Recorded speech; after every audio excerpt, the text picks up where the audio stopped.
Hello, everybody. It's Rick Ruby down in Charlotte. Welcome to this week's episode of the Street Smart Millionaire. I have for us today. Now, listen, I've been in the mortgage business for 42 years. So I've been dealing with realtors for 42 years. This is the best realtor I've ever known, I've ever coached, I've ever been around. The reason he's the best realtor is he treats it like a business. He's like a serial entrepreneur, but he has real estate as his product. So, Adam, you're in Seattle. How long have you been a realtor? We've been licensed now since 2009. So you've been a realtor for 17 years, and it seems like the whole journey you've been gotten bigger every year. Is that true? Every year we get a little bigger. All right. How many families do you help a year? Last year we helped 145. This year already we've helped 125. So you've already done this year what you almost did last year. Correct. So you're way ahead of schedule. So, I'm up every single year. I'm up this year about 20%. You're up this year about what, 80%? Yeah, I mean, we're up huge. Housing's not up. The economy's not up. Why are you up so much? I think it's just consistency. One of the things we'll talk about today. Consistency in what? Pounding the stone. Cool. What does pounding the stone mean? That's a book that we both like. What does it mean? We love that book. I mean, it's one of the things that makes the core so great is that it keeps you accountable. And there's a lot of things that the core does and requires of you, like homework, and just turn in your homework every 2 weeks. It keeps you accountable. In turn, it helps you pound the stone and be consistent within your business. So last year you did about 200 million in real estate. What do you think you'll do this year? I mean, we're shooting for 300 plus. Now, you're not a real estate firm, correct? You're a realtor. You actually sell the I'm just real a guy. estate personally. Yeah. So most I'm of the people that do your numbers are a big team. Do you agree with that? correct. Yeah, there's big teams out there, and usually the head is a non-producer. Right. And you're the head of the team, and you're like me. I'm the head coach. I'm selling. I'm coaching. You're the head realtor. You're the head bucket washer. You're doing all the basic work. So how many hours a day do you prospect for new business? Minimum hour and a half. Cool. I only prospect about an hour a day for new business. Most of my time is in retention selling. What is retention selling? Keeping the current business that you have. Cool. So in my business, it's contracted for 2 years, and I average about 6 years in my coaching program. So I'm constantly reselling people why they need to stay with me. Oh my God, you're up. You need to stay in coaching. Oh my God, you got to do the basics better. You have how much of your business is repeat and how much is new? I'd say repeats probably, I mean, when you say repeat, Talk about past VIP, clients that come back or past clients that refer, 25%? yeah, it's 40% at least. 40%. So Yeah, 40% of your business comes back. Now, what do you do to stay in contact with your past clients? we are amazing at gifting, like amazing. So you do a lot of gifting on their anniversaries? My birthday, to be honest, my birthday program's not great at all, but we do phenomenal gifting in other ways. Holidays, half of the, we do great holiday gifting, and then we do really good gifting at the middle of the year. So we're staying in front of them really two times a year So in a two valuable. times a year, they're getting some kind of gift for you. What would that look like? What would they get? Christmas, you get a honey baked ham. Okay. So last year we spent about $40,000 on honey baked hams. And you have how many past clients? I mean, I have a lot of past clients, but if you move away, you don't get a honey baked ham. If you're in town, we'll hand deliver the honey So baked you have ham, how and many we past clients that you're taking care of? 2,000, 4,000? four. No, we delivered like 450 honey baked hams last So year to the 450 people. honey baked hams that you deliver. Do you call them? How often do you call them? We'll call them 3 times a year I've never had a realtor. I've owned 25 houses. I've never had a realtor call me after the closing. Why is that? because we're chasing the next deal. The truth is they don't care about me. What's the truth? I don't think that's the truth. The What do you truth is mean? they're What do you chasing. mean? They're You're gifting chasing. me. If I'm your past client, you're gifting me and calling me 3 times a year. You care about me. What does that say? You care? Yeah. I know, but Adam, if I don't video my past clients, if I don't call my past clients, if I don't invite my past clients to come back, I don't care about them. Do you agree that's the truth? Somewhat. Okay, listen, buddy. You're married for how long? 23 years. Cool. I will be 24 years on August 2nd. She requires a Woo! lot of contact. What does she require? A lot of contact, a lot of farm animals. Gifting, calls, listening, meetings, dates, social activities, family events. So listen, the more you care for somebody, the more you see them. Is that the truth? That's true. Yeah. So if you never saw your wife, would that mean you didn't care about her? Yeah. So people in business don't take care of their past clients. Do you agree with that? I do agree with that. Yeah. Because the truth is they don't care for that. Now you've gotten a lot of mortgages in your lifetime, right? Yeah. How many mortgage men have ever stayed in contact or checked on you or followed up or given you a Very gift or rare. checked on you? Very rare. Do you ever Yeah. hear from your insurance agent? I never hear from my insurance agent unless I call him. Do you hear from your insurance agent? No, and that kind of pisses me off. I was thinking about that the other day. I make my financial planner talk to me every month. Does your financial planner have a scheduled call with you every month? You're every day. I don't think you're every month. I think I you're know, but every listen, day. I went through my budget on July 1st, and I'm down in this. I'm at 7.9% up in the stock market. The S&P is up 8.43. I ripped him up and down today. Why? Because you want to be above the S&P. I want to be above the S&P. So listen, I think that life is about clear expectations and delivering a world-class experience. Do you agree with that? I do. I like that. How often do you feel people do a great job for you in life? Um, it's rare. Do you Yeah. feel I I, have? Do you feel I've taken great care of you in the 6 years we've been together? yeah, at times. Yeah. Okay. What can I do to take better care of you as a client? It wouldn't be you. I think it's stuff out of your control. I know, but listen, everybody has to look at their business and say, listen, I'm either going to get bigger or better. What is the better word? Better. You Better. have a good business. You need to Yeah. get better with your clients and you will get bigger. Do you understand? If you focus on getting better, you'll get bigger. Yeah. Cool. Now, you're putting up 15 deals a month this year, and last year you put up 12, correct? Correct. And the 40% comes from past client and referral. Where does the rest come from? You do a lot of open houses? Every weekend. So you have an open house every weekend. Do you know I just took on Yeah. a bunch of new realtors and they said, I'm not doing an open house. I said, I'm not coaching you then. Realtors and lenders do open houses. Is that a fact? Yeah, you're not really dedicated to the business if you don't want to do an open house. I agree. You're in So the wrong business. I don't understand why more people don't do 10 deals a month. Why do you think the average realtor does 3 deals a year? I think they're lazy, truthfully. They don't really want it. I They, agree. they're I not getting also what they think think it's going to be. I also think they're not tough or rough. What are they not? Tough, for sure. Or rough.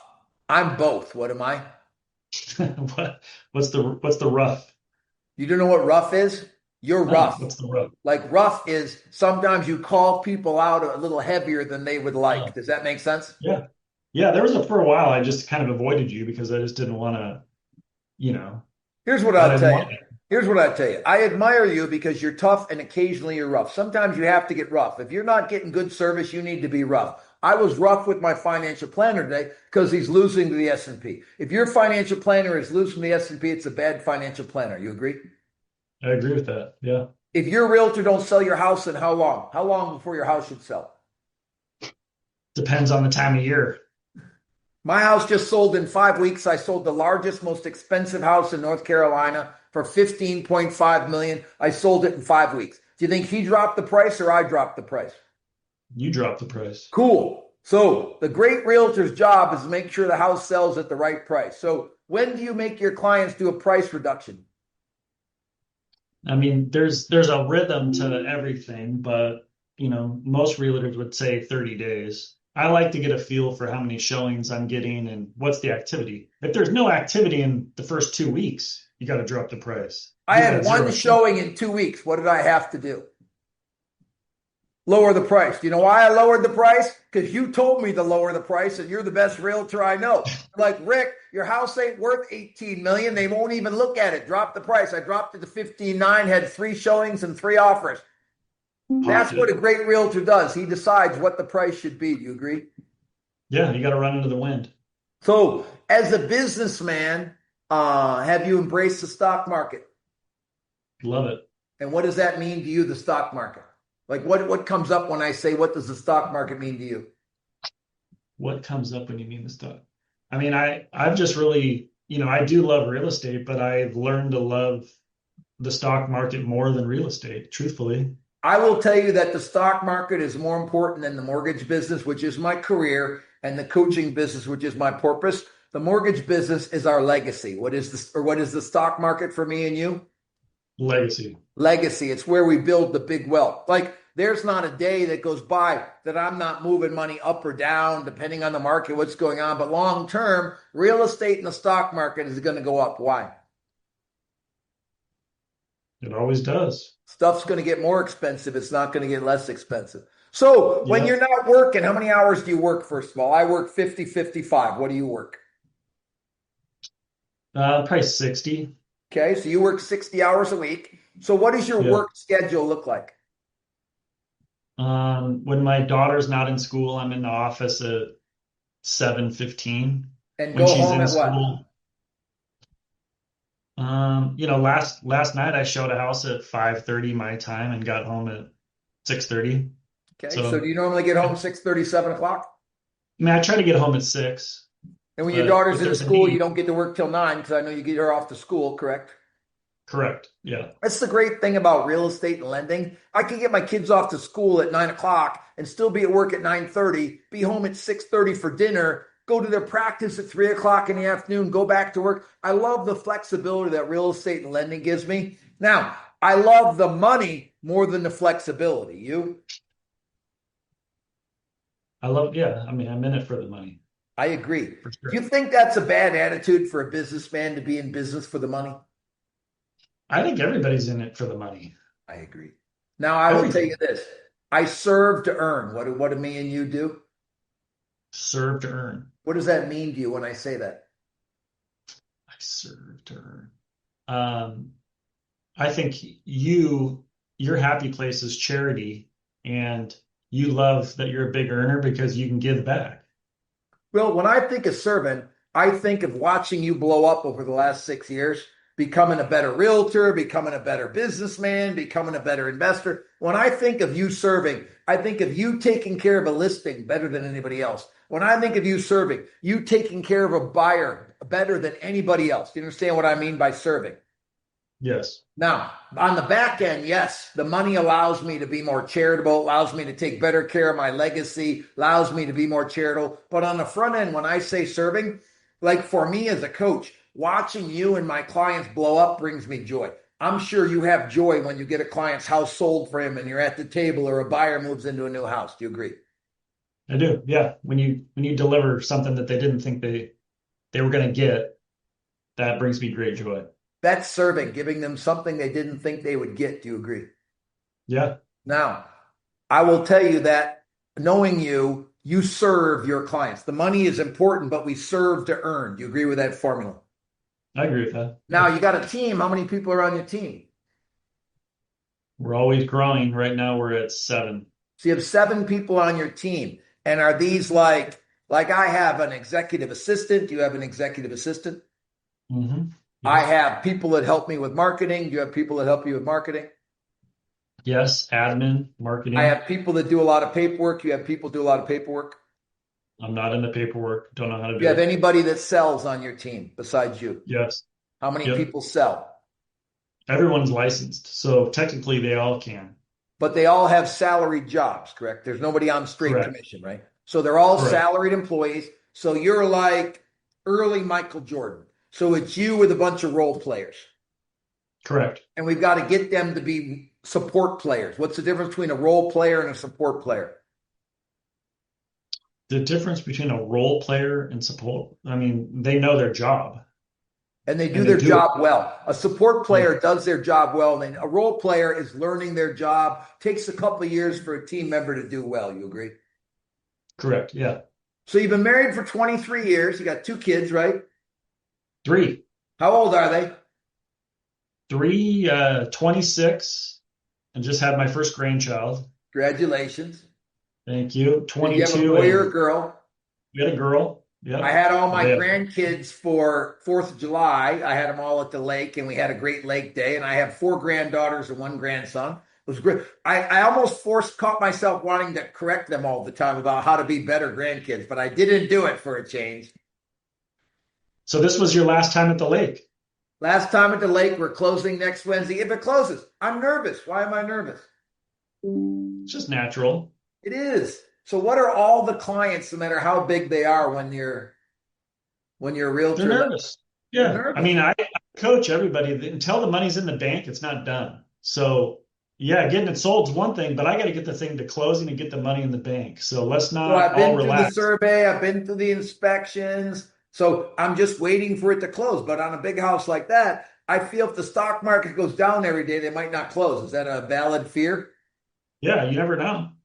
I mean, So, till money's in my hand, it's not closed. Do you agree? I agree. So if I'm afraid, what are all of our clients for both of our businesses? Everyone's afraid. They're all afraid. Our job is to manage their fear. What are your concerns? What are you afraid of? What are you worried about? Do you ask those kind of questions? I do. I Cool. do And all the I think time. those things put you in the role of fear management, which is why we earn the big money. You agree? Yeah, fear management, counselor. There's a lot of hats we wear. So let's talk about balance. You work 60 hours a week. I work between 50 and 60. I think that's what good men are supposed to do and good women are supposed to work hard. You're home 6:30 every night. Yeah, What's an evening look like for you? we have dinner with the kids that are home, the two of us, 2 kids and my wife. Then we usually go for a walk every You night. have And animals? Do you then have pets?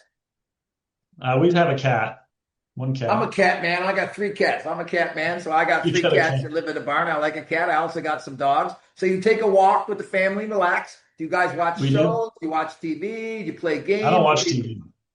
We play some games, but yeah, I don't watch TV. So you're not a TV watcher. So what's your No, medium to learn? I watch CNBC every morning. Cool. That's So my you jam. watch a little So stock market like I do in the morning. You Mhm. picked up one of my habits. I like to watch the open of the stock market, see what's I going on. love That's my jam. Yeah. So I watch TV in the morning, but I'm not there's no shows at night I like to watch. Okay. Sometimes, if I want something inspirational, I'll watch The Natural or Hoosiers. Like I'll watch certain parts of a movie that I Inspirational like. shows. Yeah. That's all that goes in my head. I Cool. don't Do watch you any, read? I do. How Yeah. much do you read?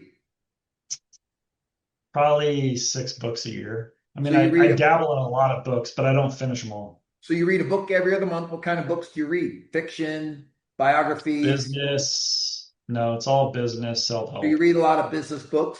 So what are some yeah. of your weaknesses in business? Organization. So you're not naturally organized? No, You know, not at all. somebody told me there were no wealthy slobs. What did I become? Wealthy slob. Organized. What? No, I became organized. Somebody told me there were no wealthy, big, giant people. I became fit. So I was told you have to be organized and you have to be fit to be successful. Do you agree with those things? I totally agree with that. Yeah, Now, you need to be to me, really organized. to me, success is big numbers over longer than a 10-year period. You agree with that definition of success?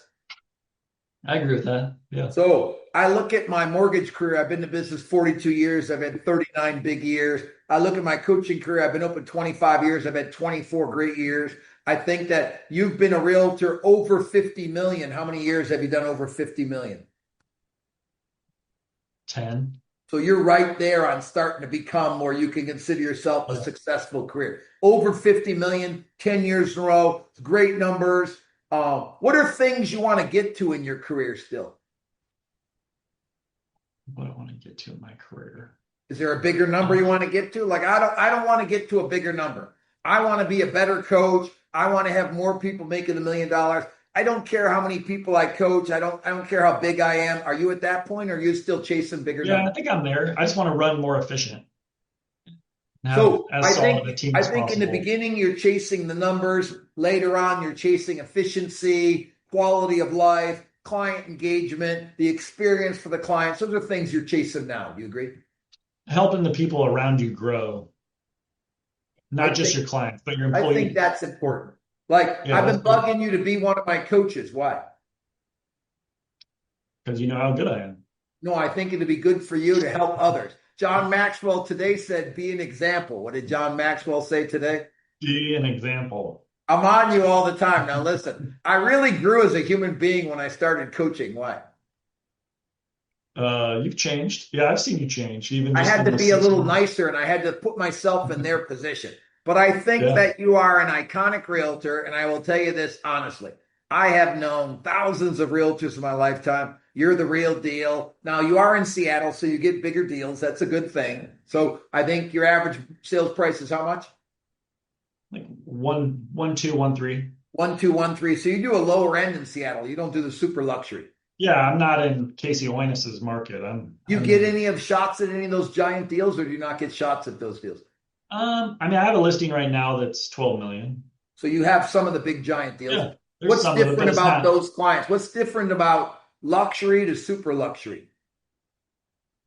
You're dealing with, people just like you, very high level, detailed people that expect results quickly.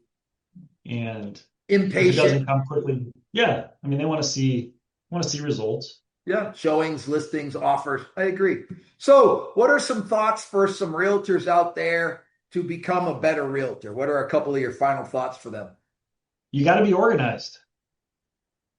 You need to be organized. There's a lot of people that come to me and they don't buy for 3 years, and most realtors forget about them. They're not organized. There's no system in place to stay in contact with them or to save them in your system. Well, that's where me and you are aligned. I love data analytics, like how long I've had a lead, what it takes to mature a lead, how many contacts to get a lead to closing. So you have really good data analytics. That's something we've had in common that we both enjoy. The data don't lie. That's why I like the data so much. I love it. Yeah. I mean, if you don't have a great memory for meeting people, you need to keep great records Cool. and you And need as to a be charitable. businessman, what's the biggest lesson you've learned as a businessman? The more money I give, the more comes back to me.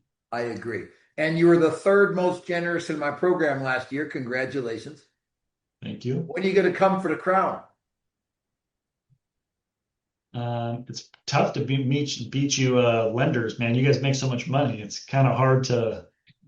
Just so you know, brother, I think that you're giving all that money is coming back to you in spades. You're getting lots of blessings, lots of lessons, lots of clients are coming to you. That your generosity last year almost doubled. Your business has blown up because of it. So it's kind of a correlation, exactly like the Bible says, that you can't outgive God, that whatever you give away with a grateful heart will come back to you in sevenfold. Do you agree?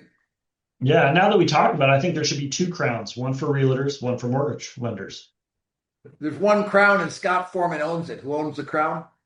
I mean, I don't think it doesn't feel fair to me. I think there should be two crowns. Well, life ain't fair, is it? Listen, you're I the mean, best realtor. Foreman's the best lender. I'm the best coach. We're all the top three givers. Now, there's four BHAGs that I want you to think about. First time you got $1 million in the bank. When did that happen? I don't even remember. How old were you? To me, that's the defining moment.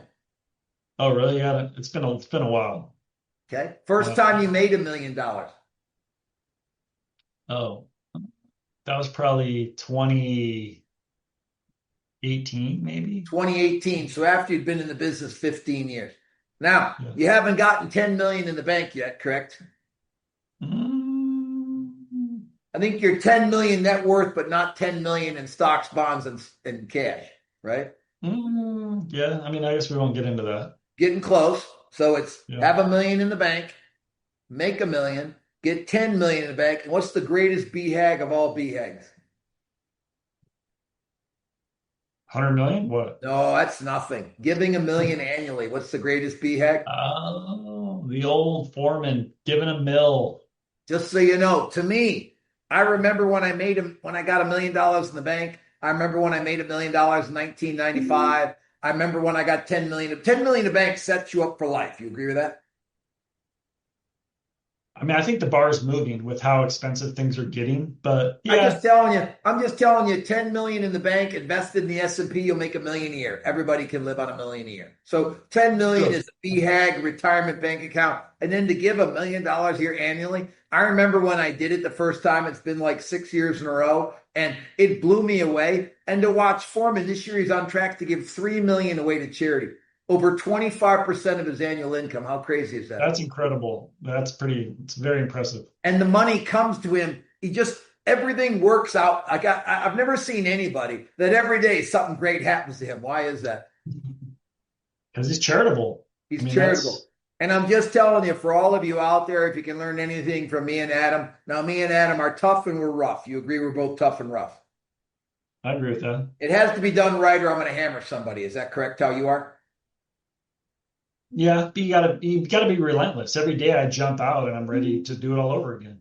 So we're tough and rough. We work really hard. We file a really good plan. We've both been coachable, been coached, still coach. We work really hard. We're really good savers.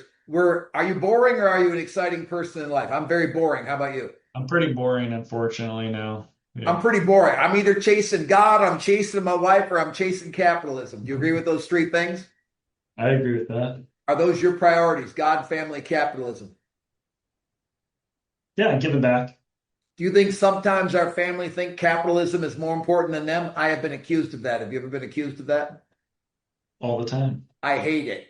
I will tell you, in my mind, God first, family second, capitalism third. I have to remind myself of my priorities or I will get confused. It's very easy for me to work a lot because it's the only thing I'm really great at. So I have to remind myself, plenty of time for God, plenty of time for Brit, the kids and the grandkids, plenty of time for capitalism. Do I worry about recreation?